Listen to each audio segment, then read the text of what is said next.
ये हिस्ट्री है फवाद चौधरी साहब की कि जजेस की ट्रांसफ़र्स, पैसे और इलेक्शन में हिस्सा लेने के लिए वो आते थे।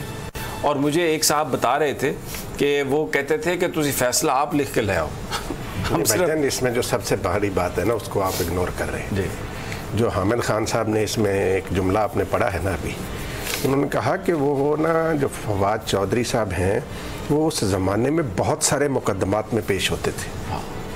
उस पीरियड के बाद तो हमने इनको कभी मुकदमात में पेश होते नहीं देखा। अच्छा, मैंने पैरा इसलिए पढ़ा है आपको बताने के लिए कि जो हामिद खान साहब का जो मुतालबा वो कर रहे थे ना कि कमीशन में वो तहकीकात करें, वो तो उनकी तकलीफ हमें समझ में आती है। लेकिन इमरान खान साहब को ये सबक पढ़ाना कि जनाब आप एक बना दें कमीशन और उसमें इफ्तिखार चौधरी को भी बुलाएं और सबको बुलाएं। देखिए इमरान खान का वो ज़ाहिर है जो कानूनी मामलात हैं, जो ये इस तरह की चीज़ों को अब अगर सारे इर्द गिर्द के बैठ के लोग इस तरह के मशवरे दें तो इंसान गलती कर सकता है। हमने जब आज इस पर तहकीक की थोड़ी सी कि ये किस तरफ जा रहे हैं, किस किस को बुलाएंगे, तो उसमें देखें जस्टिस अजमत सईद शेख साहब, उसमें जस्टिस गुलजार चौधरी उस बेंच को हेड कर रहे हैं जिन्होंने ये फैसला किया। ये क्या मैसेज देना चाह रहे हैं ये तहरीक इंसाफ की हुकूमत वाले, मुझे तो ये समझ नहीं आती। ये क्या ये देखें ये मुआहदा जो था ना, देखें मैं आपको बताऊं, मैं एक आपको बात बताऊं, ये जो मुआहदा था ना ये 1993 में हुआ था, 23 या 24 जुलाई, 23 जुलाई, ठीक है। और 18 जुलाई 1993 को नवाज शरीफ की गवर्नमेंट ख़त्म हो गई थी। मोइन कुरैशी साहब अमेरिका से लैंड किए थे, इधर आके वो बने थे पाकिस्तान के वज़ीर आज़म। और भी बहुत सारे मुआहदे हैं। ये केयर टेकर्स के ज़माने में इसीलिए ये ग्रीन कार्ड होल्डर्स और बाहर से लोगों को लाके यहाँ पे मुसल्लत किया जाता रहा, क्योंकि फिर केयर टेकर्स इस तरह के मुआहदे करते थे यहाँ पर आके ताकि पाकिस्तान की दौलत को लूटा जा सके और बाद में आने वाली हुकूमतें पाबंद हो जाएं उन तमाम मुआहदों की।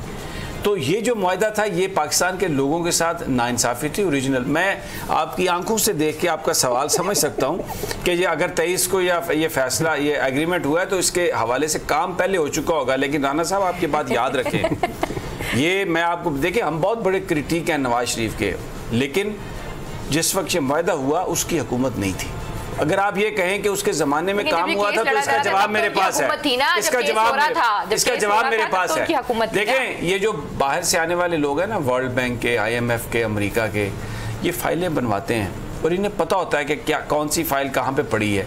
जैसे ही नवाज शरीफ रफीक हो सकता है वो भी करवा देते, लेकिन उन्होंने कहा भाई इसमें ताख़ीर नहीं होनी चाहिए, ताख़ीर नहीं होनी चाहिए। गवर्नमेंट गई 4 दिन 5 दिन के अंदर अंदर ये मुआहदा हुआ और पाकिस्तान को इसे कहते हैं डे लाइट रॉबरी।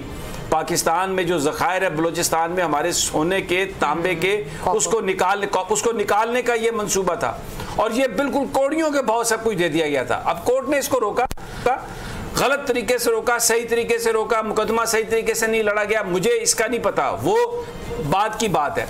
लेकिन आप पाकिस्तान के आइन के तहत सुप्रीम कोर्ट के किसी जज को तलब नहीं कर सकते। अगर आप तलब करने की बात करते हैं तो आप अदलिया के साथ एक ऐसे फड्डे की तरफ जा रहे हैं जहां पर आपको नहीं जाना चाहिए। अब आपको ये सोचना चाहिए कि आपको इस गड्ढे में कौन धकेल रहा है। मैं तो पहले दिन से ये कह रहा हूं, यहीं पर नहीं, ये जो प्रेस कॉन्फ्रेंस की फरोग नसीम साहब ने जज साहब के मामले पर, अरशद मलिक के मामले पर आके पूरा कौम को बताया, वो जद्दे में बैठे हुए हैं फवाद चौधरी साहब, वहां पे बयान दे दिया जाके कि ये फवाद चौधरी ये जी ये इनको प्रेस कॉन्फ्रेंस नहीं करनी चाहिए थी। क्या बिगाड़ा फरोग नसीम इंतहाई कॉम्पिटेंट मिनिस्टर ऑफ लॉ का बयान है ना, ये वो ये कॉम्पिटेंट, और सिर्फ उन्होंने 2-4 समरियां जो इनकी ये आए माए शाए ऑल फॉल जो भेजते हैं अपने साथियों की तकर्रियों के लिए, वो उस पर उन्होंने इतराज किया होगा, वो रोक दी होंगी उन्होंने, बस फरोग नसीम साहब भी बुरे हो गए। ये जो वारदाती है इस किस्म के ये जो टाउट टाइप लोग हैं जगह बना रहे हैं बिलावल, ये राना साहब इनसे खतरा है इमरान खान की हुकूमत को।